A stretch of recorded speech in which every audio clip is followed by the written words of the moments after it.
Welcome to the Extraordinary Culture Podcast. Podcast for the culture that is music, movies, sports, food, and beer. The Extraordinary Culture.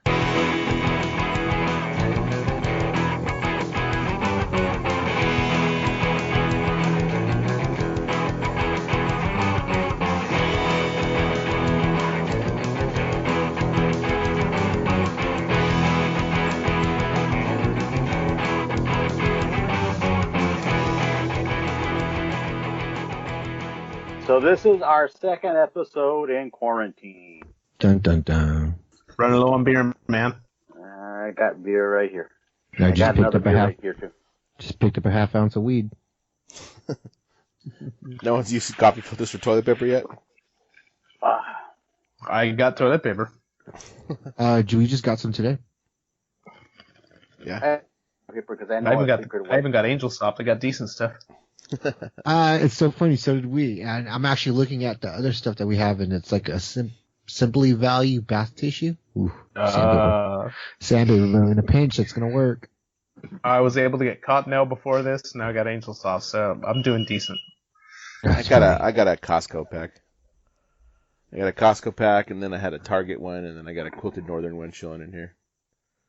Plenty. But I'm gonna cut in half the paper towels if I need to. But it shouldn't be. It's not crazy to find anymore. Not like it was. Like at first, you can come across it. Just you don't have much of a selection, but you can come across it. No.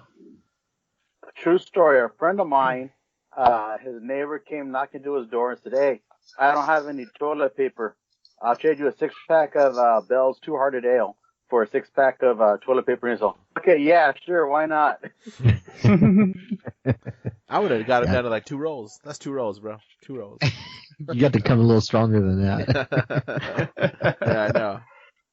It seems like that's gonna be pretty close. People are gonna start bartering pretty soon, just in general. No, I saw somebody today put a post up. They traded like a cake or something for some fresh veggies and like, some eggs or something. But it's just how much you want to end up going out. Yeah. Like, you can be safe going out and get most of what you need. Like I had to go to the store last week. I had to go to both Costco and Stater Brothers, and I think I got everything I needed. Other than like, it would be nice to get some more wipes or some Lysol spray. Like you're gonna find that, but everything else, yeah, food wise, like it wasn't a problem. Quite honestly, I hate to say, I've been going to Walmart. They have what I need, and I don't have to go that often. But you can get there. They open at 7. If you get there right around 7, you can get everything you pretty much need. Again, wipes and wipes too. Wipes and Clorox. I got some Lysol one of the trips, but I haven't got any wipes or I've gotten a couple of cleaners, but I'm good on that right now. Yeah, I don't need anything right now. I got some connections to some stuff anyway. If I really need it, I can get it from some different connections. Oh, has there been a line to get in? It depends on how early you get there. If you get there before 7, you got maybe 10 or 15 people in line. Oh, really? Yeah, and you just distance it out, and it's been okay. People weren't as crazy. Most people have the basic stuff. It's just those little extra things, and I make sure I have at least 10 or 12 items before I go anywhere. That and Target pickup has been our best friend. Yeah, Chris has been using Target pickup a lot. That's I tried using it for some Easter candy today, but I couldn't get a lot of stuff, so I was like, screw it, I'll just go in. Really? I did that last week. Like last week. Yeah, we did last week too. Yeah, I was able to. I would have figured that would have been something that I could get in store pickup, but I guess not. Maybe it's because how close you are to the date now, since it's tomorrow. Yeah, it didn't help. Yeah, I'm sure that did. Yeah. Last week I was able to get everything that I wanted as far as the Easter candy. But yeah, I've only been there I think once for the pickup. If I can get it delivered to the house, it's been delivered to the house. So there's a lot of boxes outside my house, but it's not merchandise. Like that gets cleaned off and put away. It's all the crap we're cleaning up. You got your sign up on your door like Rick over here? What's that? Carol Bass.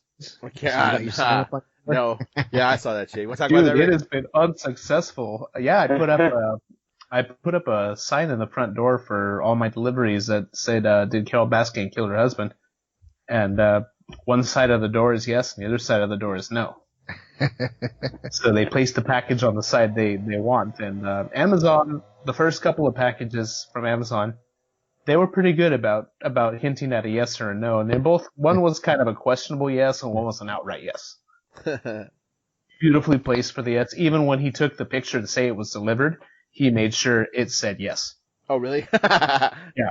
That's so funny. one of the pictures I posted is literally from the Amazon delivery guy who posted it on Amazon, where all you see is the package and the word yes. Okay, everybody's frozen. That's you, bud.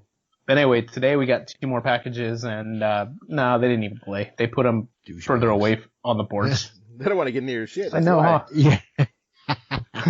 They don't want to get No near one your wants shit. to play with me. I was out in the garage messing with some stuff because I've been cleaning like my garage. That's where I'm at right now, my second office. It's getting kind of clean now. You can see the treadmill and the weight set, good to go. A lot of room in here. Got the laundry stuff set aside in here too. And I was working on some stuff in here, and the guy came up with a package. I'm like, nope, you can leave it right there, bro. I'll go pick it up when I'm ready. Yeah. Okay, you came too close. Did you guys see that meme with that homeboy with the pool noodles? Yes. No. On his head, right? Yeah. They're all on his head, yeah. Yeah, like this is social distancing. Stay this far away. If you're in line, you're too close. It was like that. Stay a pool noodle away. Yeah. So did most Like, people, you got most yeses or nos? So do you guys find yourselves watching a lot more TV? A lot more TV? Yeah, like stuff that you wouldn't usually watch. Dude, What I stuff watched. like watch? I even subscribe to Stars, man. On Stars, I watched Zombieland 2, Spider-Man Far From Home, Fistful of Dollars, Garden State. I didn't even know that. I forgot Sheldon was in Garden State. Oh, is he? Yeah. So do you remember the movie? I know of the movie. I don't think I guy- ever watched it. Okay, so there's a guy in there who's like a knight from medieval times who's trying to hook up with some dude's mom, and that's Sheldon. I'm like, oh shit, that's fucking Sheldon. It feels so completely out of I thought character that now. was Not really, because he's a nerd. Yeah, but trying to hook up. No, I haven't really watched a whole lot more stuff. I got enough projects here at the house that were undone that I have been doing those, and I tend to have all the materials for it because when I got the stuff to do the project, I bought everything I might possibly need for it. So I have all that. But you motherfuckers got me to watch Tiger King. Ah. Oh, fuck yeah. Fuck that And bitch, Carol Baskin. how was it? How did you like it? That shit was a train wreck, bro. It's one of those it's all things real. that, What makes like, it fun? yeah, it's one of those things where you watch it and then, like, it's so outlandish that you're like, okay, I want to see what happens. And it just gets fucking worse and worse. Like, they're all fucking crazy, in my opinion. All of them, the whole They're all freaking freaking- lot. Bunch of rubes. Yeah, so it was just a train wreck, dude. Matter of fact, I heard, they're talking about another episode, whatever. Like, fucking stop talking about it. Just drop it. Bring it on. And then, I heard today an interview with the guy that, was the FBI informant. I feel like I always talk about Jericho's podcast, but Jericho always gets named guest. He was on Jericho's podcast today, and he was saying, yeah, I haven't even actually watched it. There was some stuff they were like, nah, it didn't happen like that. They basically asked him if he was the one that, like, did he go to them because he had something against him, so he went to the feds, and he's like, no, they came to me, and I didn't like what Joe was doing. So I was like, yeah, I'll get some shit on him, pretty much. And then a while later, they were like, well, you think, what's the other dude? What's the cat's name? Jeff? Jeff, yeah. Doc? They're like, yeah, you think Jeff would be interested in doing this? I don't know, I'll ask him. And he was like, yeah, because I'm sure I'm going to get caught for some shit going on with this, so I'll turn on me too. So it was a pretty interesting interview. If you haven't listened to it, I mean, what else are we doing? Do this. So David Spade has a podcast also, and he's had most of the main staff on there. He had the guy who was doing the documentary on there. He had Safi, the one who lost her arm. Oh, And shit. he's had his arm. He's transgender, dude. He's transgender. Please. That's right. I didn't know if it was his, hers. It's 'cause I heard he was both. the documentary mislabeled her. Him. That's Well, funny. because last thing I remember seeing is Joe Exotic who was on their first husband, the one with all the tattoos. Batista? Oh, Batista. The wish. yeah, John. Batista. John. Yeah. Poor man's Batista, John. Poor The man's one with Batista. he got his teeth done. Yeah, the meth head. And then on whatchamacallit, K-Cow's morning show, they had Travis's, the one that died, that killed himself, they had his sister on there. I didn't get to listen to it because it was at 6 o'clock hour and I was busy working.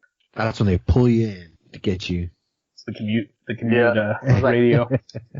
So is it still as hot as it was when it first came out? I mean, I still see memes, but it was like everywhere at first. They're already writing a show for it. I think most people have seen it by now. I know my in-laws were all talking about it. If you have Netflix, you've probably at least seen a few minutes of an episode. I know people who would watch it, but they can't get through the first episode. And it's like, nah. You gotta get through at least 3 episodes, you'll be sucked in. You gotta get past the first one. The second one gets even better, and then the third one, you're automatically gonna get pulled in. Oh, heck so yeah. You gotta give it some time. And one friend actually did. He wound up binge watching it. He didn't go to bed till about 4 a.m. He said, I can't believe I watched it. And I go, and he's like, it was awesome. He's like, yeah, we did it. We did it in about 2 or 3 sittings, and it was one of those things that's like, we can stop, but we don't want to. See, that was me and Chris in one sitting though. We did. Dang. I didn't want to turn it off. Just let it keep playing. Oh, you want to go to bed yet? No. Let's keep watching. Yeah, I watched it in about 36 hours, which for me is unusual. I watched like 2 episodes the first night, which was Thursday after it came out. I'm like, holy fuck. And it's like, it just lured you in. I go, I want more and more. Yeah, I keep seeing these articles where people are saying we shouldn't be glorifying them, and it's like, what are you going to do?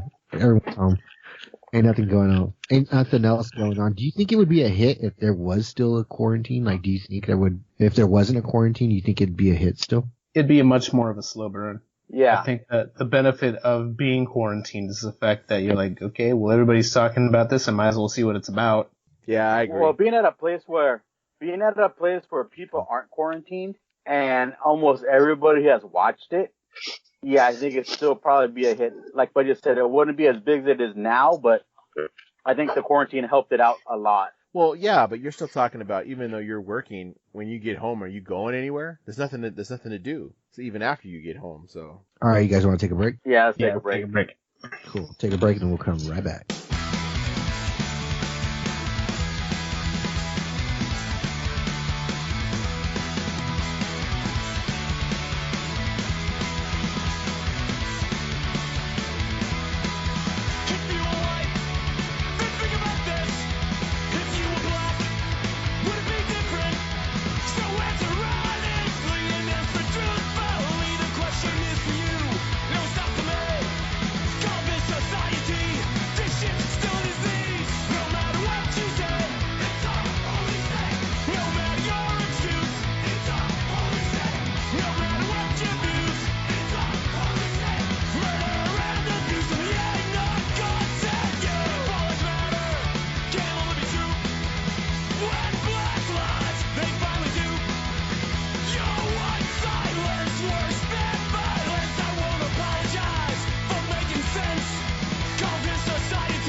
And now a word from our sponsors. Crown and Stash Barber Company and Orange Circle Optometry are temporarily closed due to the COVID-19.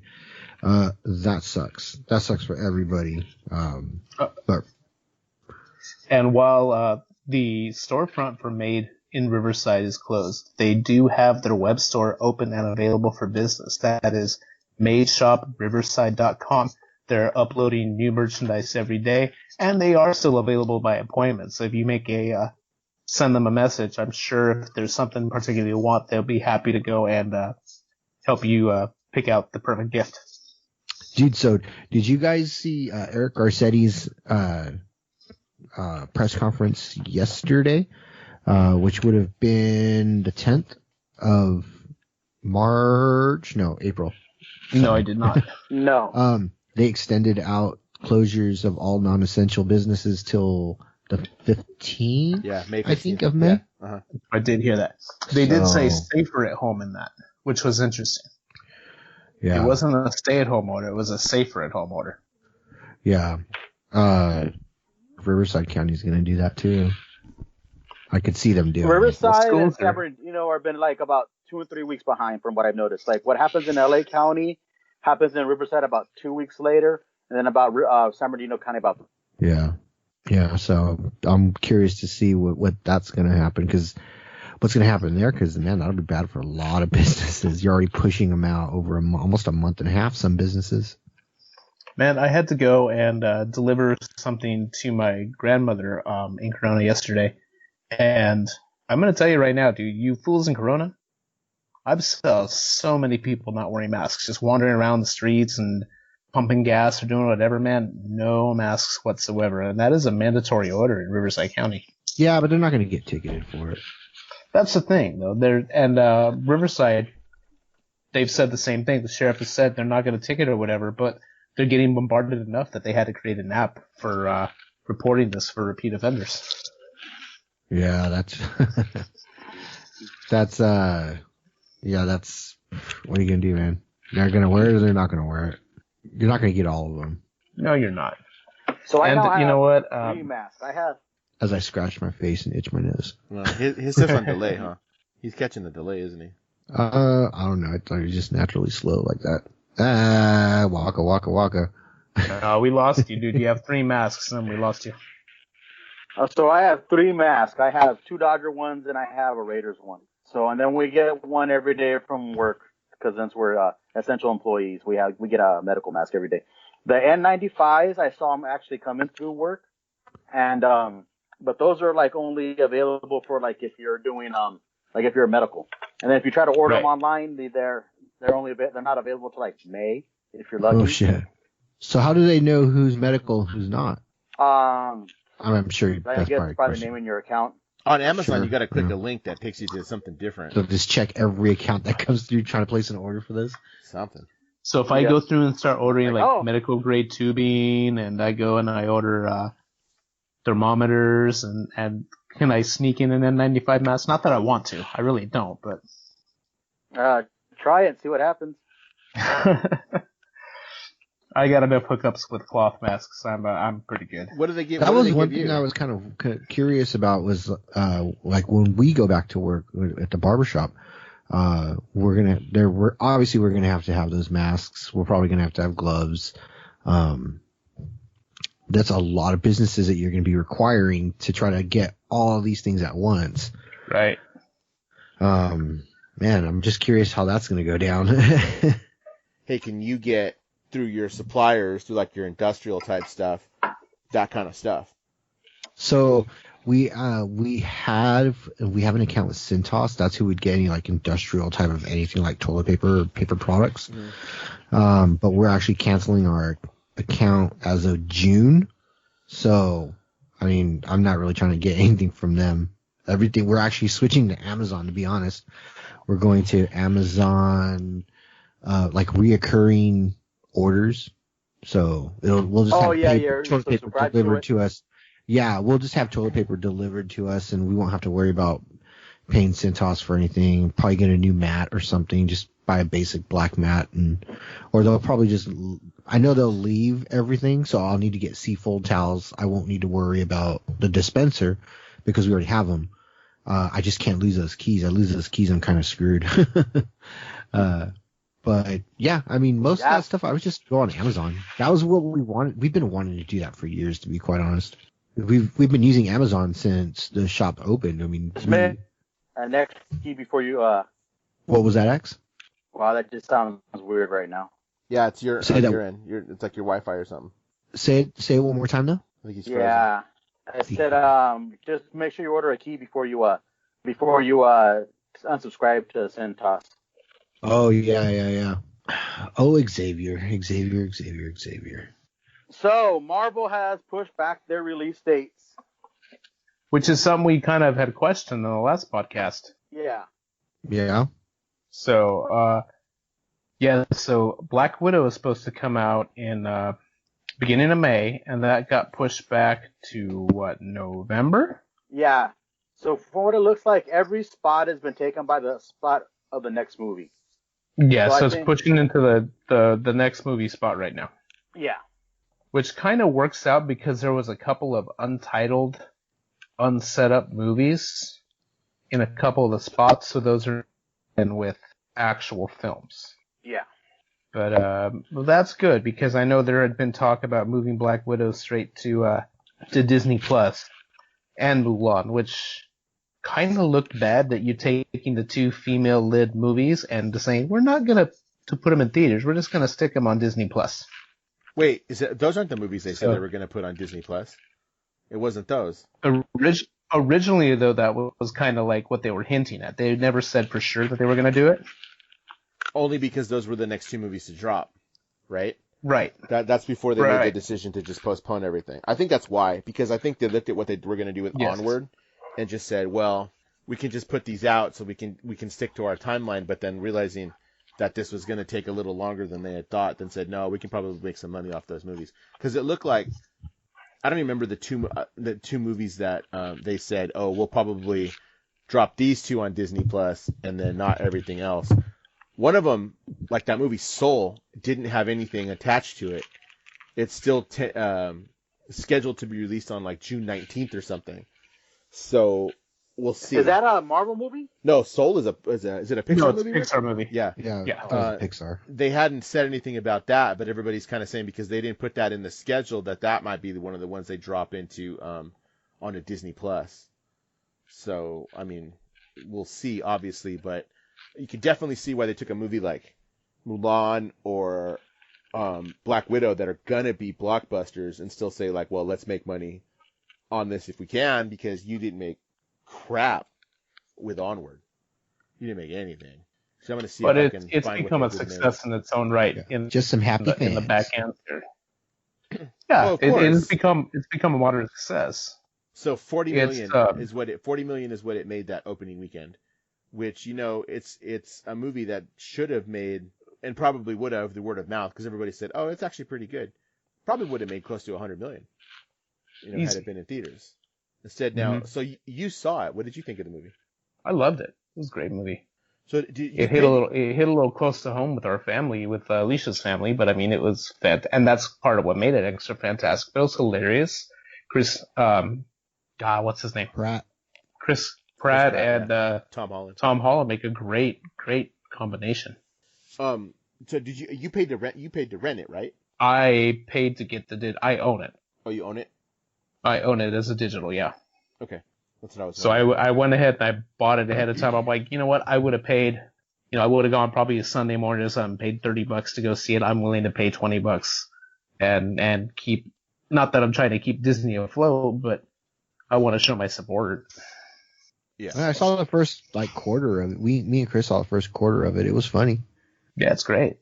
It was good. I haven't had a chance to watch it. It's great. So what is the next movie they're going to go straight to Disney Plus with? Is it Artemis Fowl? Yeah, I think so. Which in looking at it is probably a smart move, because not that Artemis Fowl isn't popular, but a lot of people don't know what it is. Yeah, it's a book franchise. It's a book franchise, but it's it's one of it's popular among the elementary kids. It was, and it isn't so much anymore. Yeah, that's what I say. It's not anymore. So it's in a delay. But, I mean, it might inspire some kids to read the book. But, hey, Series of Unfortunate Deaths is fantastic on Netflix, and that was 12 years past its prime. Yeah, so I mean, it has a chance, but Artemis Fowl is like, isn't he like a criminal mastermind, or he's trying to find criminals or something like that? It's like a detective. It's one of the ones thing. I actually never read, so I don't know. Yeah, I didn't either. But I Hey, every that's time what I think of it, it sounds like the little owl from Clash of the Titans. And that's what anyway. So yeah, I think it was smart of them to just push everything back, and we'll probably see a few films come up on Disney Plus that kind of weren't mentioned, or that probably they're betting wouldn't have made a lot of money, because by now, even as Disney pushed everything back, they're running. I don't remember what off the top of my head, but they're running into competition from other movies from other studios that are potentially some kind of a blockbuster too. So that should be kind of interesting. You know what's going to be interesting is the holiday season. When we get there, when they drop some big movies. Because that's, honestly, by the time we allow people to congregate in mass things, we're going to be pretty close to there, I would imagine. Right. I don't see all of a sudden June comes and, we're let free.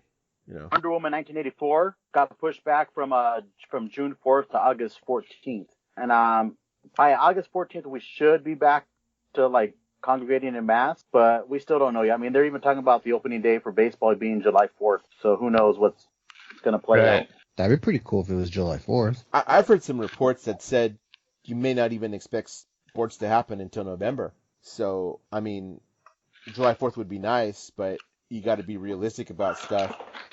Do they start playing and they start playing in half-full stadiums? Are we still social distancing somewhat, even when we are allowed out of quarantine? Like, these are things that are unknown. All I'm saying, I hope so, but I would not be surprised if this year you didn't see a baseball season. I would not be surprised. I've even heard so much as saying that they're going to play in Arizona where they have spring training facilities, and they're going to play in empty stadiums where, like, you're not in the dugout. The players will be standing in the stadium seats, and you don't talk to each other on the mound, and that's how they're going to play baseball. It sounds like a terrible crazy. But that's what's happening with freaking wrestling. Yeah. That's what they're doing. So maybe, you know. So I was just having this discussion with one of my friends about my jiu-jitsu school. You know, when we go back to work, obviously we'll be wearing masks and gloves, but what do I do about when I go to jiu-jitsu? I mean, quite honestly, I'm not wearing gloves. You don't? Yeah. That's man, so what happens to these martial arts schools or these boxing gyms? Man, how many of those places are going to feel the pinch? They're going to take a hit. Gyms, too. Gyms are going to take a hit because there's not going to want that many people. And the fact that you're sweating all over the machines and stuff like that, unless they can prove that they're cleaning stuff like it's supposed to be and people are social distancing, it's going to stay closed for a little bit. I think you're going to see that. I think you're going to see some stuff start to open and then limits on how many people can be there. Here's the thing with gyms, though. You're locked into a contract with a lot of gyms. So you subscribe for like 2-3 years. So it's up to you if you want to go or not. And you're still paying the money. I mean, how many times have you had a gym membership that you stopped going to, but you know you're still paying money on? Oh, that's how many people do it. I'm doing that right now with Choose. Have you gone with Dan? No, because like all this went down right before I was going to do it. I was like, I thought about it, and then I was like, I better wait. Because I think something bad's going to happen here. And then, I don't know. It's still probably taking. It's only $20. I'm not really too worried about it. Yeah, because I'm Joy Planet Fitness, and they're suspended all accounts. So yeah, you would hope the ones that are still taking it are at least paying the employees with your funds. Yeah. See what happens.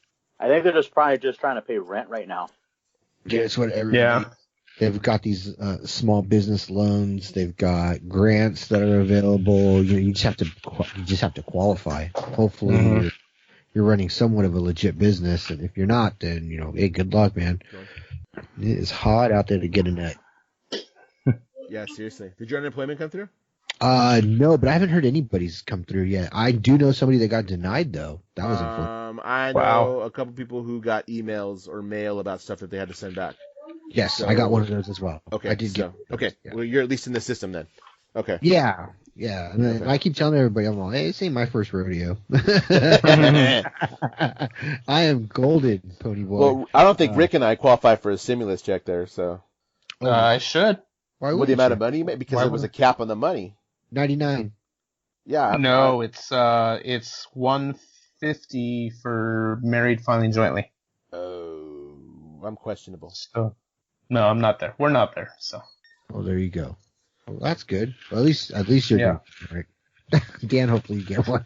I'm gonna spend it all on toilet paper. Dude, it's enough to buy me a baby tiger. There you go. Oh, I know, right? Hey, too bad you can't buy between the stimulus and then the children, man, I gotta have to buy a baby tiger. There you go. Hey, too bad you can't buy 2 baby tigers. No. Have you guys seen that meme? It's the couple sleeping in bed with their backs to each other, and she's saying, "I wonder what he's thinking about," or he's probably thinking about another woman, and he's thinking, "I could have had a baby tiger for $2,000." Disneyland, man, they're still empty. It looks like they're gonna be empty through the end of March at least. End of May. It just says indefinitely, or not indefinitely, until further notice is the wording. So they finally went and did something about the passes. So with the passes, what happens is I think mine is paid in full.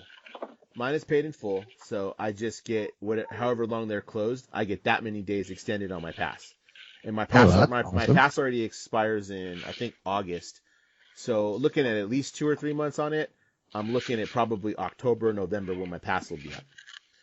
If you make payments on it, then they gave you 2 options, which they haven't laid all the details on. But the 2 options are either one, if my pass is up like pretty soon, I can cancel it and I can get it basically prorated, and I can get a refund, or I can halt the payments right now, and I can resume payments when they open again, and then get the extension too. So that's what I'm opting to do, because the other ones are the kids. So they'll stop my payments. I won't have to pay any money while they're closed. I'll just resume them again when they reopen, and I'll just have all the dates extended, which is fine for me. I'm more about the fact that I want them all at the same time. So I remember, oh man, I got to renew all the passes all at once. Just makes it easier for me to do it like that. So that's what they're doing. Did you hear what Knott's did? No. Knott's stopped payments, and what they're doing is because theirs is done by I think the calendar year. So they stopped payments on it, and they gave everybody that had a pass all of 2021 too. So that's what they're doing. So if you have a Knott's pass, damn it, I knew I should have got a pass. Yeah, if you have a Knott's pass, you're making out because you have the rest of this year and all of next year. That's pretty good. Yeah, that's who I see. They're gonna take a hit, dude. Depending on how this works out, they're gonna take a hit because their main income is not Scary Farm. So if that doesn't happen, you're gonna see Knott's in some real trouble. Because that basically funds the rest of the year. So I don't know. We'll kind of see. But yeah, this is gonna hit everything. A lot of these big businesses, attractions, movie theaters.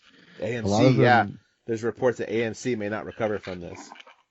Same thing I heard with cruise lines. Yeah. Did you hear what they told a cruise line? 100 days or something? 100 days? Yeah, 100 days they can be in dock or something? Did you hear? No, they told a cruise line, the American authorities told cruise lines, like, well, you're not registered in the United States, so why don't you go to your port of registration? Oh, yeah. Yeah. For the bailout, or? Yeah, no, it's like the dock. Oh, yeah. Oh, gotcha. And the reason why they do that is because it's cheaper for taxes, and so you could have people drink at age 18 and gamble and stuff like that. So that's why they, like they're registered in the Bahamas or Liberia. Yeah. Yeah, I did hear that. So it's a loophole for them, but and it in a way it makes sense. Like, you don't belong here, but then that's kind of dirty too. Well, I mean, the dirty tactic was they went somewhere else so they don't have to pay the taxes. Right. So don't come to the government asking for a bailout. If you don't even pay taxes here, everybody else does. They're the ones getting the bailout. That's because on the high seas anyway, you don't pay taxes on the high seas. You hit international waters, but they don't have corporate offices set up in the United States. They're all in the Bahamas. I heard some cruise line just built a brand new corporate headquarters. It's supposed to look like a ship, but it's their new corporate headquarters. They did it in the Bahamas. So Must be nice. And why are you just going to the United States? There's other countries. You dock at other places. Are you just trying to, get it from the U.S. because that's their passengers. That's their money. There's a lot of other people from a lot of other countries that use their cruise lines. But yeah, whatever. Yeah, it don't make no difference to me. Yeah, it doesn't. I've been on a cruise in a while, and apparently not. And I was thinking about it, but apparently now it's going to be a little while. It's going to take forever. We were talking about possibly going to Alaska later this year, then the Rona happened. Yeah. My friend was talking about going on a cruise to get married, and I was going to go. Wink, wink. Yeah. That's okay. Everything, eventually everybody's either going to get bailed out, or everybody's so much in the same situation that shit's just going to pan out. You know what I mean? You'll see that. In the meantime, what we got to do has been, support those small businesses, even when they come back. Like, hit Dan's shop when he comes back. I've been trying to eat. So if I am going out to eat, I've been trying to eat at a lot of those places that are like, they are family owned and are offering like deals like $20 for a family meal kind of thing. I've been trying to do that. I haven't eaten out a lot, but that's what I try to do when I do have to eat. So get this. On Thursday night, my dad's refrigerator went out. Oh, snap. So I'm like, I said like, hey, yeah, Home Depot and Lowe's is open, or in Kegel's, which is a local business, been in Ontario forever. We bought appliances from there before. So he's all, so where are you going, Daddy? It's all Kegel's. So he goes, why? He's all, well, they need their business, my business more than Home Depot does. So I'm going to make sure they do it. And they were busy. We were the last delivery of the day, and they had a bunch of other deliveries they had to do because people are, things like that still happen. Your refrigerator goes out. I mean, the whole joke is your refrigerator still running. Yep. Yeah. I just bought parts today, actually, for my dryer. I got to fix my dryer, but it's in the long run, I don't need a new one. I just needed some parts that I know I can fix it. So I just ordered those, but those kind of places are open too, So that's what I'm trying to do. And it was, I bought it online, but I didn't buy it on Amazon. I bought it from a small business online. So yeah. Helping support them a little bit too. I get to save some money because I can fix the dryer by myself. It's just, a few screws I got to mess with and stuff. Took the damn thing apart today and put it back. That's what I did today. To figure out what it was that I needed. Figured it out and said, okay, here's the part. Oh, $50. I can get it for $50 from this, mom and pop appliance website. If it wasn't a belt, I would replace the belts in there too while you have the dryer open. It actually was not bad. I looked at it and I moved it to get the drum out, and there's not even a problem with it. The bearings are actually what's bad with it.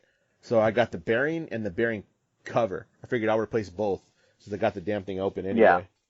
But no, the belt actually wasn't a problem. I did think about that, and I did look at it, and it was fine. It wasn't in bad shape at all. But that's what's going on there. You want to take another break before we move on, or? Yeah, sure. Quick break. Yeah. All right. Here's another song. This one's by we'll do a song by the Bomb Pops. There you go.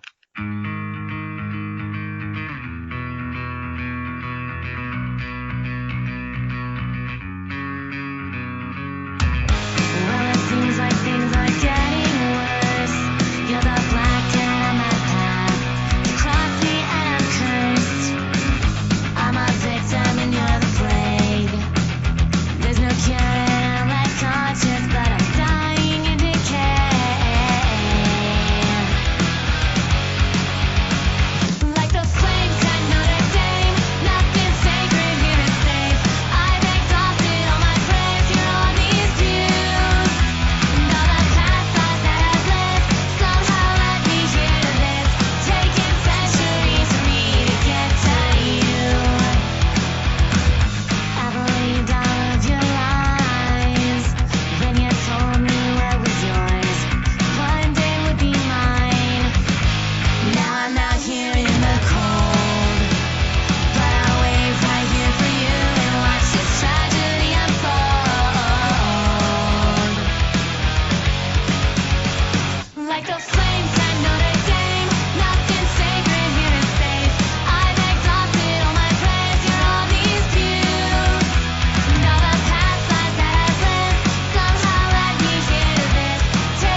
Alright, so that was a song by the Bomb Pops, who were on Fat That song was the Records. Bomb Yeah, Pop. that's a good band actually. And they just released an album not that long ago, and then the world fell apart, so no tour, just like a lot of other bands. But we got some other news coming up. What's our other news, Rick? What we got? Well, what was we were fortunate about was that the Mandalorian season 2 finished filming before everything started. That's right. how you do it. That's how you do it. Yeah. That's right. So thank goodness for that. And the rumors coming out of production are that Ahsoka Tano is going to make her live action debut. Yeah, I like heard that character. I like that character. So and I guess for he's those being of you, Plays Boy. well, for those of you who don't know, Ahsoka Tano played prominently in the Clone Wars cartoon as Anakin Skywalker's Padawan. Towards the end of the series, Ahsoka Tano ended up leaving the Jedi Order, and the current season on Disney Plus kind of deals with that a little bit, doesn't it, Dan? Yeah, I think, yeah, Yes. she's been featured in it. I haven't seen, I'm behind a couple of episodes.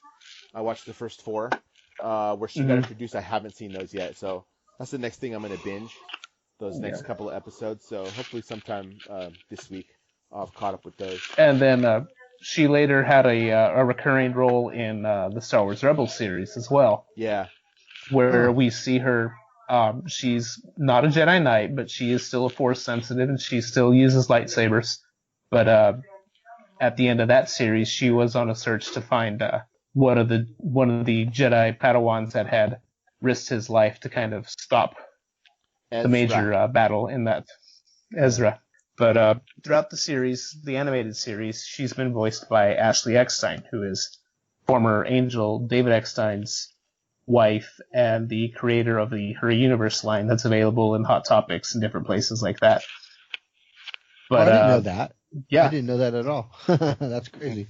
Yeah, but the live action series, the word is that Rosario Dawson is going to be playing Ahsoka Tano. yeah, I like that pick too. Yeah. Gives me kind of some mixed feelings because you've gotten used to for years having Ashley Eckstein be this character, and I fully agree Rosario Dawson fits the bill, the appearance and everything like that. But it kind of, at the same time, it's like, well, you're not going to hear Ashley Eckstein in that role.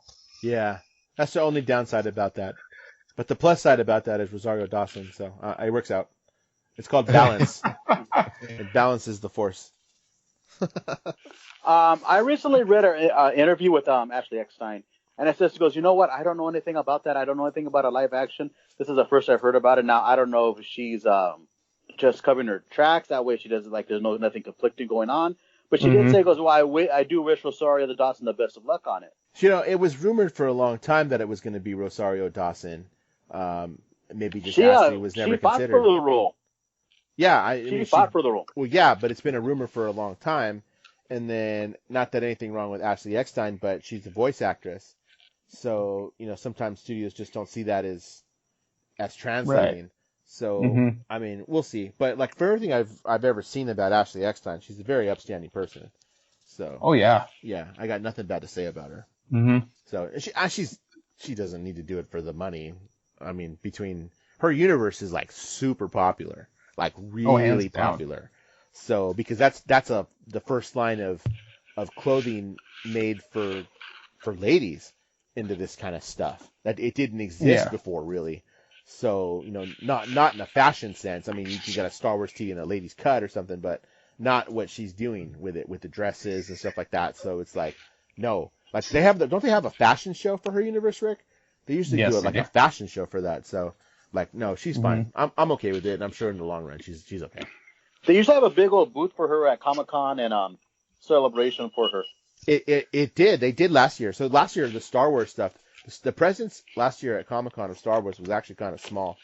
But what it was an amalgamation of a bunch of different stuff, including the Her Universe stuff, which had like some of the fashion. Right.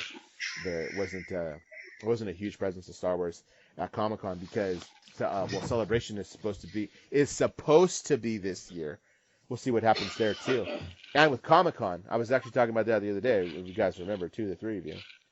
I don't know what's going to happen there. Still haven't got any word about that. But well, WonderCon was supposed to be this weekend, and they postponed it, I believe, to November. But like, yeah, it's a lot of stuff is not going on. But even the local one, even Comic-Con Revolution is supposed to take place next month, has been pushed to the first weekend of August now. Yeah, I think that's what Anthony said. Yeah. Dude, so much stuff they've been talking about is being pushed to August, specifically August and September. It's going to be a busy month for I people. think that's because everybody knows, like, since schools closed down until June, that's, you know, let's push for that. When in reality, you push to June because you knew after that, you don't have school. By June 19th, everybody's out. So we were told that... Not me. Oh, yeah, year-round guy here. Year-round. We were told over here that summer school even is going to be distance learning. So there's going to be, even if everything's lifted, they decided, because by the time June 19th rolls around, summer school's already more than half over. Because it would only be for like another week or so. So it was like no point to it when we can actually make that. Because the big thing of it now, and I know Ricky's talked about this before, is because of some hang-ups in language and for special ed type stuff, you can't make anything mandatory right now. That isn't the case with summer school. You can make that stuff mandatory because it's voluntary. So, you know, it'll be a little bit different. So in other news, Xavier's holding up shit he wants us to look at. I don't know what the fuck he's doing over there. But he held up a Public Enemy record. So yesterday was the anniversary of Fear of a Black Planet from Public Enemy, which if you've never heard that album, good God, when we were young, that album, I think, changed a lot of our lives, like Xavier and I for sure. The shit that was on there that that gave me a different perspective. It gave me a different perspective on just like a lot of different things. You heard about like people you never heard of before, like Malcolm X. Like we had heard rumors about him, or Huey Newton, Malcolm X, and they're talking about these guys predominantly. And you're like, well, it gave you this like, well, who are these guys and why are they so much featured in this album? Yeah, so it did that for sure. It changed my life. I mean, I can honestly say that album changed my life because it led me to read the autobiography of Malcolm X, which I think is probably one of the finest autobiographies ever. And that book changed my life, just not as much as somebody who's a revolutionary, but as somebody who went from one extreme to another, and like how, you know, he just said like I started reading the dictionary so I could find out all the words and what they meant. I started writing stuff down. And it gave me a different outlook on life and how to speak as a proper man instead of just, you know, as a street thug. So anyway, Public Enemy pulled a big hoax on us for April Fool's Day. Yeah, dude. So that was a joke. Yeah. That got us, man. I'll tell you that. I was about ready to put on the last podcast and saying that favorite player was fired from Public Enemy. Mm-hmm. And what came out was saying like because he didn't show up for a Bernie Sanders rally, who Chuck D supports. Now there's Enemy Radio, which is a side group just specially so they could do that kind of stuff because between Chuck and Flavor Flav, they said like, you know, Chuck, I don't want to do anything like this kind of political supporting certain artists. I mean, candidates or anything like that. I just want to like go out there and I just want to be Public Enemy, what we've always done. Mm-hmm. So hold on, I have to say the quote. The quote was that Flavor Flav didn't know the difference between Bernie Sanders and Colonel Sanders. I had to say that shit. He goes, yo, what's up, Chuck, man? When you get some fucking fried chicken or what the fuck, man? Oh, Bernie Sanders? Who the fuck is that? I know Deion Sanders, not no fucking Bernie Sanders and Colonel Sanders. Deion Sanders. Deion? Prime time, baby. Prime time. So anyway, basically what it says, like, nah, we goes, you guys always focus on the negative. You never focus on the positive that which we do as Public Enemy. Hey, so we just pulled a prank on you guys. Flavor Flav's in the band. He's always be a part of the band unless something else happens, but he's in good standing with the band, and we're going to proceed on as Public Enemy. That's funny. Got it. Because it sounded reasonable. It did. It sounded reasonable, which is those are the best ones when it sounds like, oh yeah. But they also did it before April 1st. Right. Which is why like, it was there, like the seeds, radar. The seeds of that had been planted months ago. Because I think I talked to you about this months ago. Like, man, they're getting pissed at Flavor for doing this. Like, they argue. So they've been planning shit for months, which is, kind of cool when you think about it. That it, you know, just kind of built up to it. And then, like, the day after, Chuck D went on that program and was like, "Nah, it's a hoax. Like, we suckered you all in. We're releasing a new album." And I was like, "Holy shit, man! Okay, that's kind of cool." So what was not surprising though was Punk Rock Bowling being canceled. So not even postponed, just straight up canceled? Yeah. I think part of the reason was because you had a lot of acts that are coming from overseas. Yeah. And number one, you kind of can't right now. And number two, Oh, yeah, totally. if they've got to do it the legit way, that's a lot of paperwork to get everybody over here again.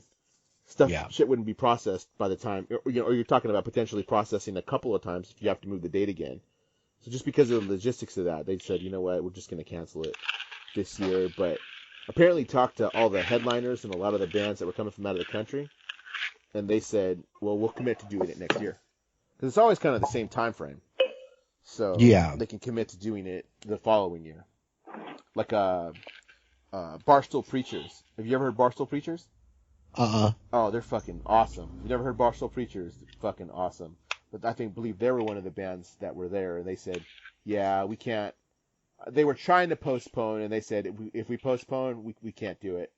We can't do it, but we'd love to be back next year. And then it came out, no, they canceled it, and we're just going to do it next year. Okay. But, yeah, Dan, you know that from, we've got friends overseas that are in bands, and how much of a bitch it is to get them over here with flights and visas and tickets, and it's a pain in the ass. Yeah, you try to do things in a legal way. So, it's just waiting on that. So we'll see. The other thing, Dan had an interest in this one. Madsen's new album is postponed because there's no one to press it, like to actually press the album because it's considered non-essential. So it got delayed too. So we'll see that just sometime. Yeah, either late summer or into the early fall. The new Madsen album. Oh, that'd be cool. Yeah, I'm looking forward to that. Has anybody watched anything from home? Any home concerts recently? I've watched the two Slipknot performances, Download, and what was the other one? Resurrection Fest.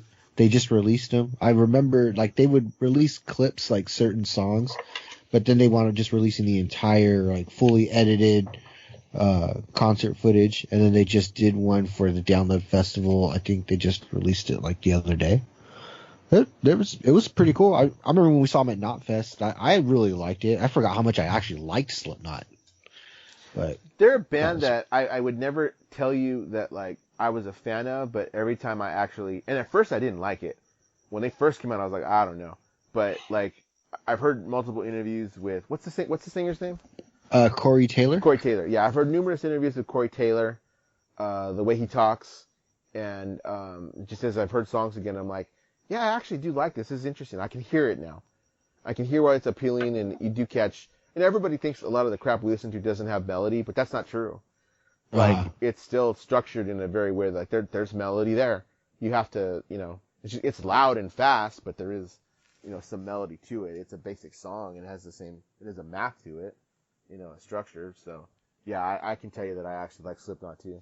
I'd be interested to go see them the next time they actually are able to tour, if there's a fest like that again. 'Cause I think I told you. You told me I'm going to Knotfest, and I'm like, shit, I was thinking about doing that too. I should have just went. We'll go next year. Yeah, if they play it. if they do something next year. If they do it. So, but anything from home though, because you're talking about a whole concert actually, right?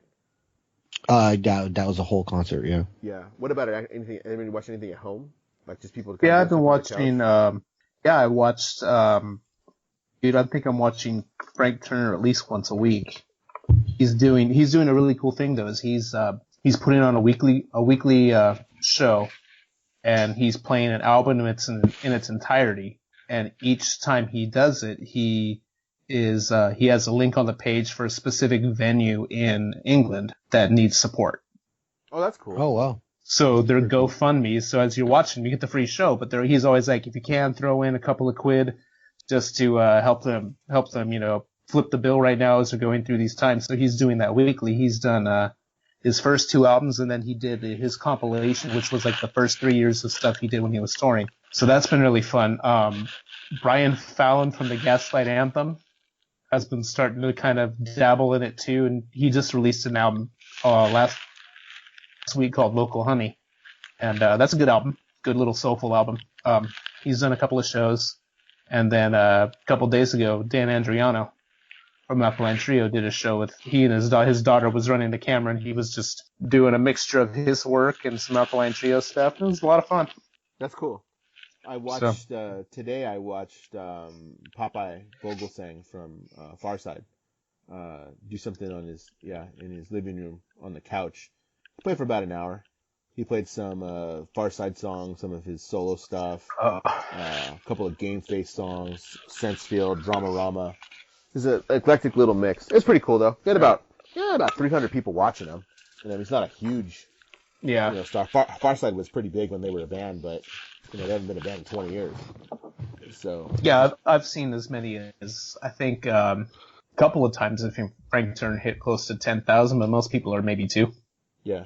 Well, you know what? I just saw right now as you guys were talking about it. I didn't get to see it because I was prepared for the podcast. But DJ Premier and the RZA from the Wu-Tang Clan got 90,000 followers in 2 minutes. Oh yeah, I saw that. Shit. Yeah. I'm not surprised. You know who's starting to dabble right now too is Tim McIlrath from Rise Against. Oh, you know what? He did that 12-hour concert today. I didn't know about that until after he had played. Yeah, he did that with Andrew McMahon was part of that too. He did a lot of local stuff with like Something Corporate and Jack's Mannequin back in the day. But then he did a collaboration online, and they played Prayer for the Refugee, him and the other guitarist. Mm-hmm. So they did that both from home. That was pretty cool to watch. So Yeah, some people are doing it.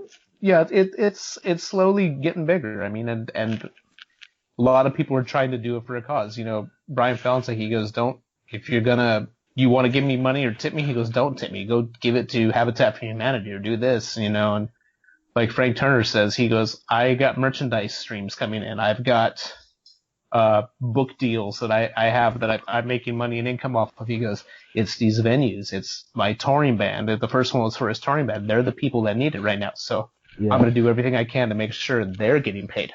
And matter of fact, as we're talking, that festival's still going on. It's called Human to Human. Right. It's on Facebook Live. It was supposed to go from like noon to midnight or something. Yeah. Or 9 p.m. our time. So it's almost over. But yeah, that's the one that Tim McIlrath played. Yeah. And I caught that like a little bit after he was supposed to play, because he was supposed to play at 5 o'clock our time. And I caught almost at 6. And I was like, crap. That would have been cool. I got the notification. When I got the notification, Andrew McMahon was playing. That's cool. So that is what's going on with music. It is nice to see that there's still music happening, and this is a way to catch some of it, and just everybody's releasing acoustic versions of stuff, or is sitting on their Instagram page doing that. Matt Freeman is still doing Rancid stuff on his page on Instagram that Rancid will put out every couple of days. And the dude from Rome from Sublime, he's up right now. Oh yeah, he's the closer. Yeah. Hunter Bergen from AFI has been doing some stuff too. I've seen some. I haven't seen the video yet, but I know he's done it. I saw Matt Freeman's done quite a bit more videos too. Yeah. Hey, but you know who's coming out with a new album? Weezer. Well, no, Danzig also. Oh yeah. And he's doing Elvis. Yeah, I saw that a few months back, and I almost pre-ordered it, but then I'm like, I wasn't a huge fan of a lot of the tracks on it. I'm like, they're more rare tracks. Yeah, I'm like, I don't need it as That's bad. funny because it's advertised as like, oh, Elvis's hits, and you look at it and be like, these are like deep cuts. What are you talking about? Like I sent you guys the One Night, this version of One Night. That's a known Elvis song, but everything else in there is like, Baby, Let's Play House, and Fever, When It Rains It Really Pours, Like a Baby. Like those are like some deep Elvis cuts. That isn't the radio friendly stuff. So I think I'm gonna get it. I actually thought about, do I actually want to order the CD, or am I just gonna Apple Music it? And I just might Apple Music it. Listen to it first. I just wanted to see what the liner notes look like, really. Yeah. That's kind of what I wanted to see. But worth a listen. I mean, everybody online that's a huge Danzig fan has been like, that's really freaking good, dude. Well, yeah. I mean, if you actually listen to it, he still hits the baritone. It's there. He's still the evil Elvis. And the production of it, like the guitars and stuff, sounded like it came out of a Sun Studio type thing. Did you notice that? Like it didn't sound all crisp and completely clean. It sounded like, this sounds like Rockabilly recorded on a 78, you know? So I thought it was pretty cool. It comes out officially, I think, in a couple of weeks. Or next week, actually, I think it is. Yeah, it was mid-April if I remember right. Yeah. So Do you follow Punk Rock Vinyl on Instagram? I do not. That's a good place. I mean, he posts a lot of stuff he owns, but at the same time, he'll turn around and if there's a pre-order that he's excited about, he'll talk about that. And that was one he mentioned probably about 2 months ago. Oh yeah, yeah. It's been in the works for quite a while. Well, he's been talking about that shit for years. Yeah. He's been talking about doing an Elvis. Oh, I know, but it's been a pre-order, like I said, for about 2 months. Yeah. You know us post shit vinyl online, Xavier. Yep. All the time. We do. The podcast. That's what I was trying to get him to say. Yep. So we had this one, Public Enemy, Fear of a Black Planet. Again, we're not a video podcast, but thank you. We had the Adrenaline Strain, which is like this one cool fucking movie about like an epidemic quarantine that everybody's talking about. So, and it's a hexagonal vinyl, so fuck it, might as well play that shit. I even did some rare, super rare shit. Super rare. Like this is like this bootleg of they call the Gray album, which is Danger Mouse mixing Jay-Z's Black album with the Beatles' White album. This has never had an official release. And because we love them, we talk about these guys all the fucking time. Rancid for This Is Lars Fredrickson and the Bastards. Still one of my This is probably one of my favorite albums. We'll be having more of those coming up in the next year. And I think Rick's going to have to probably take over for a little while I'm busy transitioning to my move. Do what I can. Is it time for one more break before we wrap up? Yep. Okay. See you on the flip side.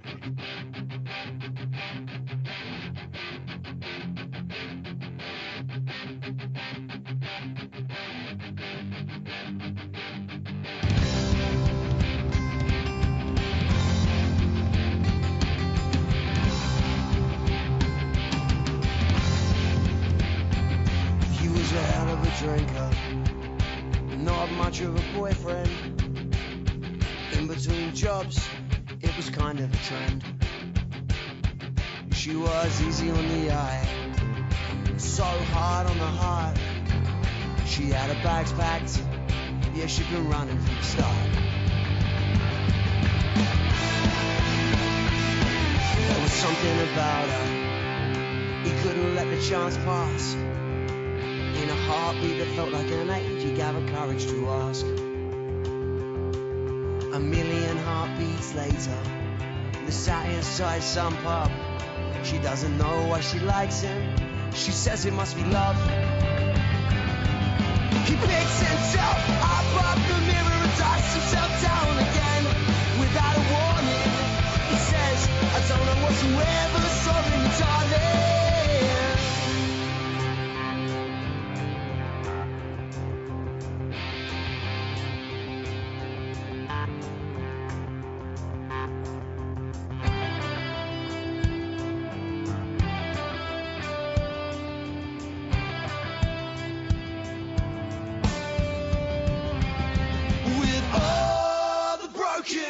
You'll never be alone. These feelings that last for years aren't yet done. With all the broken hearts, you'll never be alone. These feelings that last for years aren't yet done. No.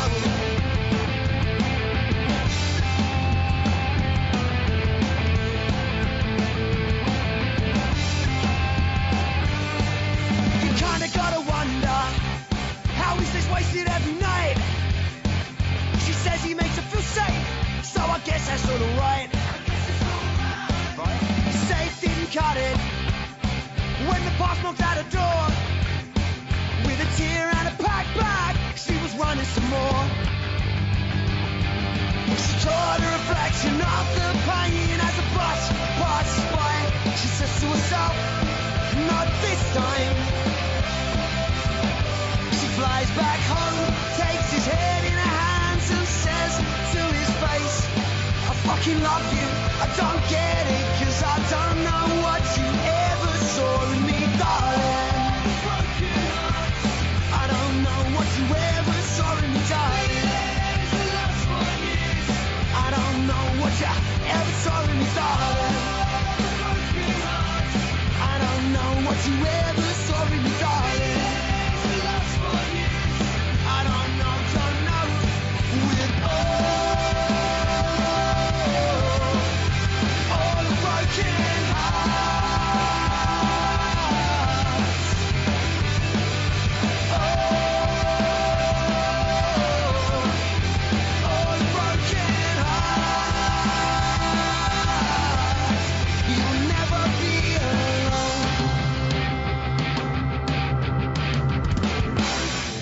I don't know about you, but I was pretty excited that Dark Side of the Ring came back for season 2.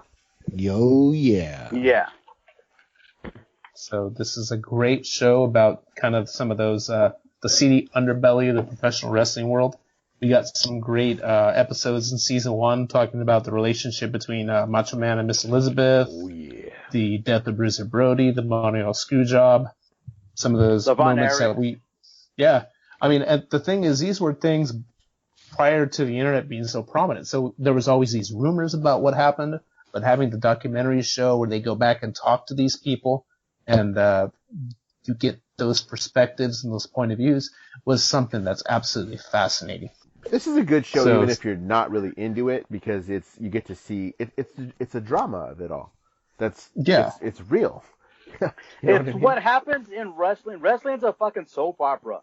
Let's not forget that. So this is like a documentary on the soap opera, and it has this drama that just draws you in and keeps you wanting more. Right. But then they've got episodes that are very much like a true crime episode, like the Benoit story, part 1 and 2. It led off, and it felt like a true crime documentary. Yeah, and they're done well. I mean, they got the little reenactment pieces, kind of like unsolved mysteries, way kind of thing, where it's right. You can't see the faces, but it's the outline of the body. The dramatizations. The dramatization. It's done really well. And the people they use for those actors, because you can't see their faces, are just so uncanny. You would think it's the real people. Yeah, they got me. Like you see Jim Cornette, go, fuck that. If that's not fucking Jim Cornette. The only thing about that Jim Cornette was it looked like older Jim Cornette, where he's a little more round. Yeah. That was the only thing about that one. But man, that Benoit, that 2-part season premiere was amazing. And then my wife and I watched New Jack before we went to bed one night, and I wasn't planning to watch the whole thing, but I ended up watching the whole thing before I went to bed. And even my wife, who was trying to fall asleep, was like, "That's some fucked up shit." She goes, "That guy is crazy." I'm like, "Yes, he is." Yeah, that's New Jack. And you can't tell if it's the character or not. That's what everybody's... Yeah, there is no character. It's the same person. Well, yeah. So I know, and I hate to plug other podcasts on our podcast, but okay, so you've got the show, right? And then if you watch After Dark's okay, but they'll throw in a little bit of tidbits. Like the Benoit one, I didn't really think was done. No, not the Benoit one. The New Jack one, I didn't think was that good. The After Dark one, I thought the Brawl for All one was a lot better. But Conrad Thompson is doing on his JR podcast every Wednesday. He has the filmmakers go in and talk about the episode, kind of more in depth. And so you got this from Godfather, but hanging out with Godfather, they're like, that fool does nothing but smoke. He does nothing but smoke. In fact, when he was feeling us out, he got us all fucked up on some shit just to see if we were cool. If he could trust us and stuff. But he didn't do nothing but smoke. Freaking Ric Flair 2.0, man. Yeah, except with weed. Yep. They're like, oh no, he's a great guy, whatever. So that's worth a listen to. Just to catch all that extra stuff. And that's what we like, we like that little extra stuff. So it's definitely worth a watch, the After Dark thing, to get a couple things, and then, to hear the filmmakers talk about that. Because they were talking about that too, because when they were talking about New Jack, they said, when we contacted him, the only thing he said was, yup. Hey, this is so-and-so, would you like to do this? Yeah. Okay, so I just come down and fly down? Yeah. That's all they got out of him. That was it. Until they actually met him. And then even when they met him, he's like, there was no small talk when we met him at all. And he's like, but we'll be damned if you didn't turn the camera on, and there was New Jack. Yep. You know what I mean? So it's like, you don't know who you're getting. No one even knows. Like, I think Cornette said it. I don't even know if what's his name? D'Lo said it too. I don't even know if I've met Jerome Young. I just know New Jack. So it's definitely interesting. They have episodes coming up on, next week's is Jimmy Snuka. Yeah. Next week is Jimmy Snuka.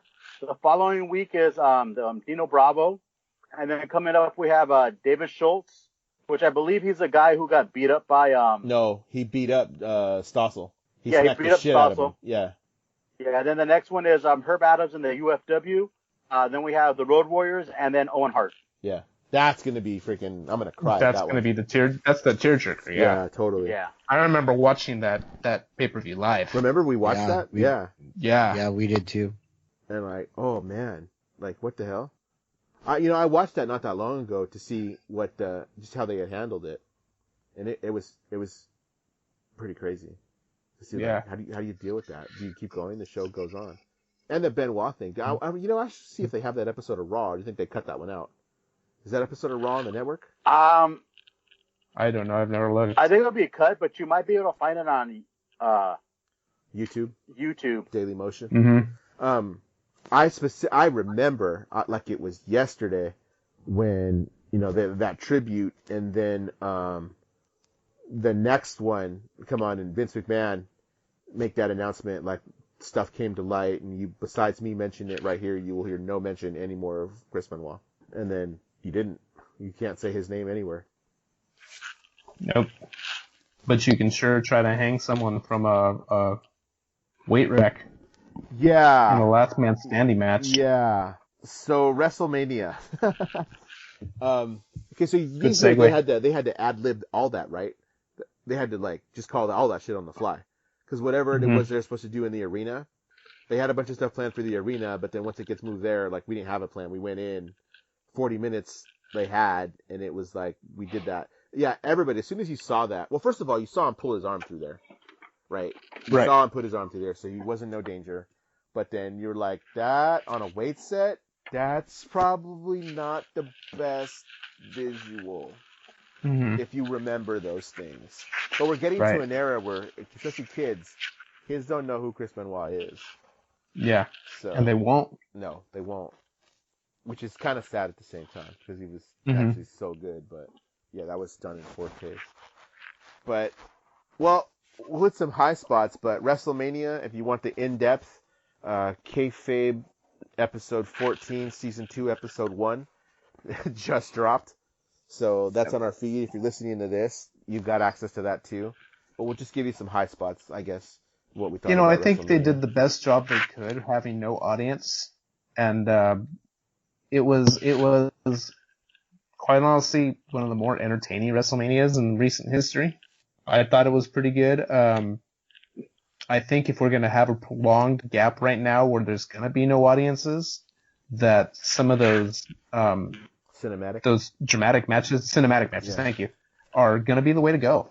Well, you've got the time to plan some stuff out and do some stuff a little different, which, looking at it, I didn't understand the broken Matt character because I didn't really watch TNA.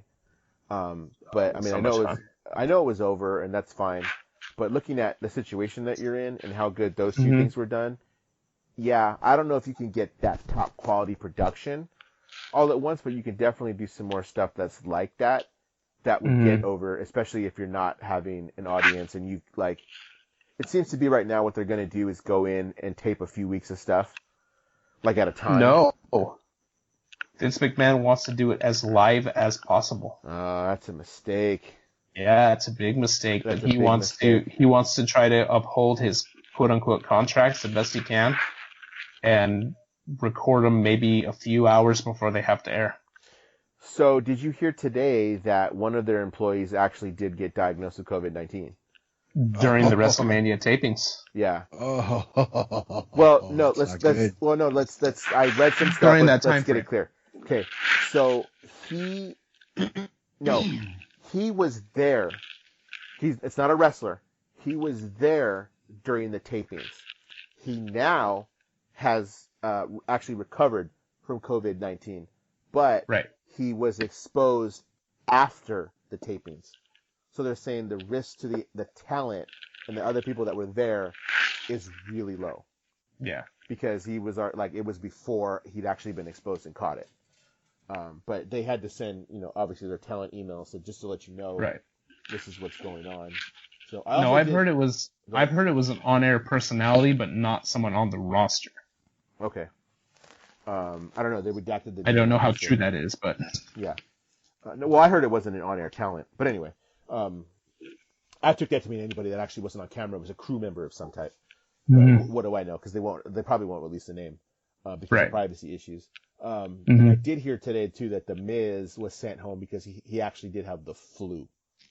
It wasn't, obviously he was on Friday Night SmackDown, so he did actually have the flu, which is interesting to know because he's the one that was kind of, everybody was putting the blame on for Roman Reigns backing out of the main event. Right. So, but he did actually just have the flu. So, yeah, I agree with you. I think they did the best they could with what they had. The cinematic things were fantastic. I still think show-wise, AEW's still doing a better job. Show-wise, like I'm more interested in what they got going on as far as the matches. I don't know, just because of the way they're producing them, I guess. I don't really know. What do you think? Yeah, I like it better. I still follow AEW more than even during this time period. Yeah, even during the time frame. I mean, even look at what they did with the ring. They had some of the other wrestlers were out there, but it looked like they had a black curtain pushed up way right up to where basically the barricade was, just enough room for them to kind of be there and kind of goof off. And social distance. Did you notice they were actually standing apart? Oh yeah. I thought they did a really good job with all of it. I like the fact they were using the indies as jobbers. I mean, it gives them, at least it's paid work, you know. Yeah, well, you know what I was thinking right now, because WWE has used some jobbers too. This is prime time for the people that want to work, to be honest with you. Yep. Like, to be like, I finally got on WWE, you know, because now you can go somewhere and, you know, it's like, well, no, I was featured on TV, or they know who you are now. Yeah. So the next time they come around, hey, that guy, who's that guy that worked for us before? The kid that Sheamus wrestled was the Beverly Brothers. That was that kid's son. That's who he was. And it's like, oh, okay. Yeah. It's just like everybody's getting their chance. The Pineapple Pete guy that Jericho kept calling him Pineapple Pete or whatever. Like, yeah. So whoever, I don't remember who that guy's name was, but like on his Twitter now, it's like, oh, this guy, AKA Pineapple Pete. You know, so it's getting you some recognition, you know, in the long run. That's exactly what it's one of those things. If you're living local to where the tapings are, that's a benefit. Yeah, 100%. It's these people that are in Orlando or who are, I believe it was Atlanta, was where QT Marshall's gym is, where the AEW tapings took place. Yeah. So good for them. Good if for them. If you're in that area, good. Yeah. And all reports are saying that they're keeping it as safe as they can. People are not together, you know. I mean, obviously the guys in the ring are, but like as far as that, like everybody else is kind of keeping their distance. So, you know, I hear WWE's changing ropes, changing aprons, changing anything they can between matches. They're encouraging masks when they're not at ringside area. So, good for them. Do what you got to do. It's all you can do. I mean, we're getting some form of entertainment that we enjoy, so I mean that's kind of cool. So I'm happy with that. Dodger fan, are you cueing us to what you're going to talk about, or is that what you're doing? Exactly. Again, I'm making this Speaking an audio podcast of entertainment here. So finally, even though we can't watch the games, Dodgers Spectrum Sports has cut a deal with DirecTV and AT&T Cable. So for those of you in the Los Angeles area, there's another outlet to watch the Dodger games. This is not going to cover everybody because Verizon Fios or whatever it's called now. I don't even know what their company is called now. But that other company used to be Frontier. Whatever it's whatever it's called, you still can't watch the Dodger games. But there's another outlet if you have DirecTV or AT&T Cable, which is a kind of the same company now. I know, that's what I have. Yeah, so. they are. Yeah. So nice. But you can't watch a game anyway, and fucking Mookie Betts is gonna be fucking being paid not to do shit. So is the goal to go back to Fox Sports 1 on that, or are they gonna have their own Sportsnet channel then, or it's still gonna be Dodger Spectrum, which is like their own like TV station, but it's not their own channel. Anything. Okay. Yeah. It'd be nice if they went back to KTLA or KTTV. KTTV would be a little more difficult because since they're a Fox affiliate. But it's like one of the independent stations in the area, which like Channel 9, 13, and 5, I think go back on there for at least some home games. Would be great. You know, KTLA will do some during the year. They may get a block of like say 6 games in a month, like let's say May. Or they'll get like the last games of the season so people can watch. But Right. yeah. Unfortunately, I don't even get KTLA right now, so. What? Yeah, man, when you do the AT&T, the streaming service one, Uh-huh. they don't have the agreement with KTLA.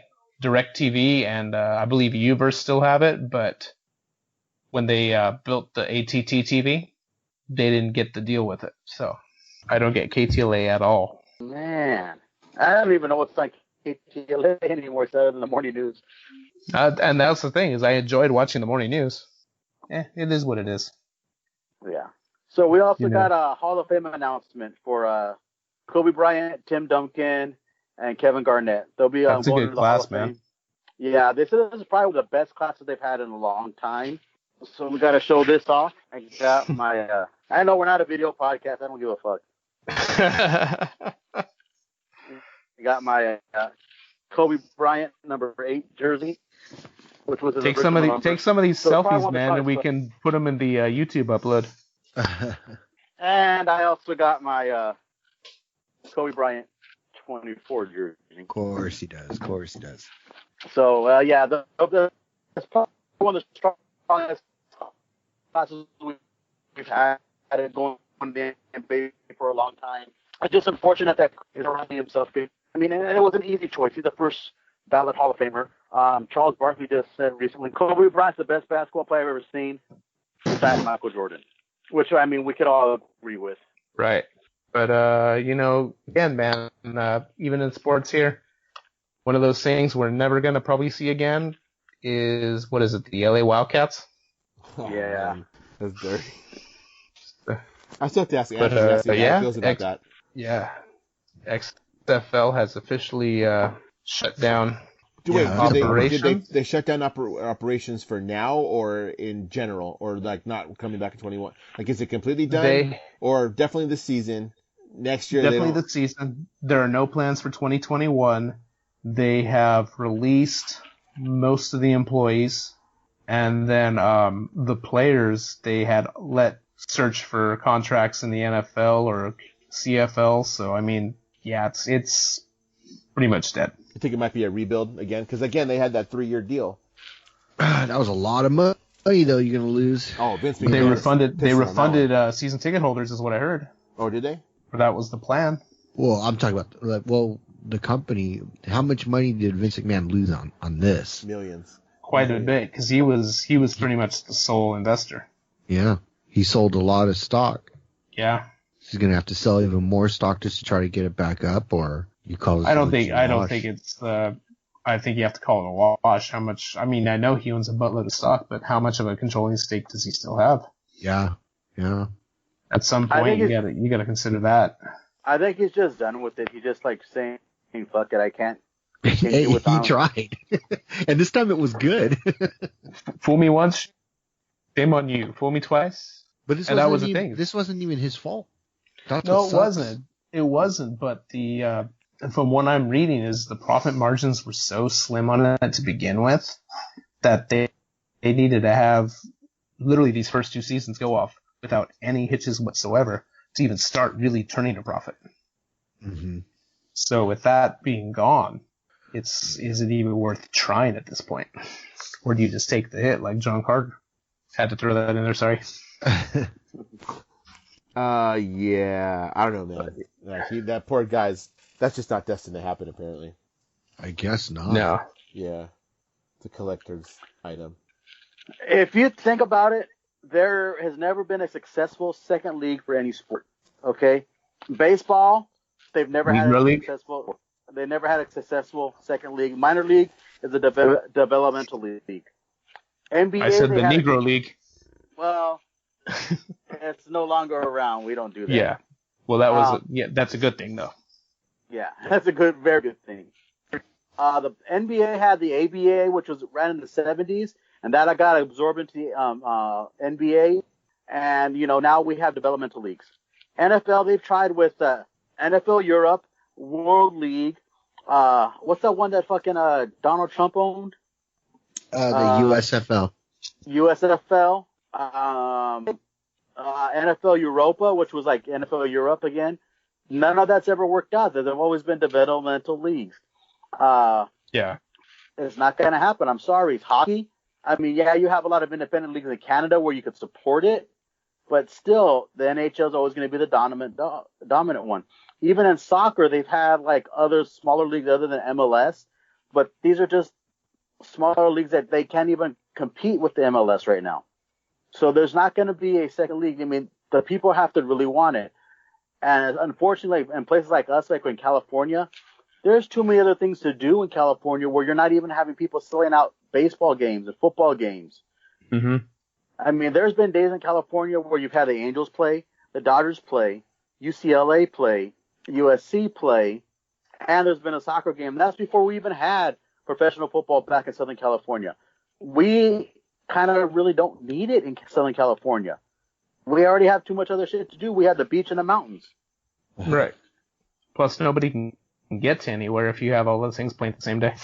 Exactly. I mean, I know a guy who does the announcing for the Angels and the LA Galaxy, and he says, I've done 2 games at one time, and it's a bitch to do. And he ain't working. Nope, he ain't working right now. Well, he's a teacher too, so. Okay. I think that's gonna about do it for this episode, man. Oh, you guys got? No, we got some. Well, you've been drunk since you got on. Exactly. Either drunk or high, one of the two. Once again, it's Enjoy by 420. Tone is celebrating Dan's favorite time of the year with their 420 release. And I'm drinking some Buffalo Trace bourbon. You mixing? It's a good bourbon. Ooh. This is a good bourbon. It's about a $30 bottle. So if you enjoy bourbon, pick this one up, definitely. Make sure you're supporting your local breweries that are open right now. I know Riverside has got several that are doing to-go and delivery orders with limited hours. Route 30 just opened back up again for online orders Thursday through Sunday, I'm sorry. And Packing House Brewery literally had a can release today. They released the Alien Ant Farm IPAAF in cans today, so I was able to pick up some of that, and they do some great stuff too, man. They have some hard seltzers. They have a great coffee blonde right now, so look around, check it out. Support your local breweries that are open. Do they have non-contact delivery? Yeah. All right. Not only that, a lot of your gastropubs where you can find a lot of these different breweries are also having beers to go and cocktails to go. So if you get a chance, check those out. They have you can get your beer to go, your hard drinks to go, whatever you need. Can you get a 6-pack to go? I think you can, but you got to pay outrageous prices on them. Like, man, Packing House, I'm getting 4 packs. I got a 4-pack of their coffee beer, and it was about $18 for the 4-pack. That was 4 16-ounce cans. So I mean, that's cheaper than buying 2 pints in the brewery itself. Wow. Rick's got a refrigerator full of beer. I do.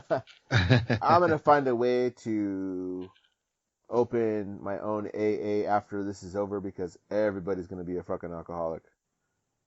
I guess what's gonna happen. You can start hosting them on Zoom. Yeah, no, I'm gonna be charging fools. I'm gonna make some money off that. That's how I'm gonna make my money. You know how the gold miners made money by selling the not the gold miners but the actual supplies? That's gonna be me with recovering Like Levi alcoholics. Strauss? Yeah. Me with recovering alcoholics because everybody's doing this. Hey, that haircut, that's $25 and $18.49. Yep. So anyway, Yeah. that should do it for this episode of the Extraordinary Culture Podcast. Rick's, I think he has our socials and all. As always, we're looking for your solicitations. So if you have any products you want us to review, if you're a band and you want to share your music, if you have a short film, short story, anything you want to share with us, we'd be happy to see it. You can email us at exocast@yahoo.com. We're on Instagram at exoculture. We're on Facebook at exocult and Twitter at exocultcast. You can find Extraordinary Culture on iHeartRadio, Automatic, iTunes, Apple Podcasts, Stitcher, Google Play, Spotify, and YouTube. Extraordinary Culture is also available on your smart home device. All you have to do is ask it to play Extraordinary Culture Podcast. That's going to be it for this time. We'll see you next time.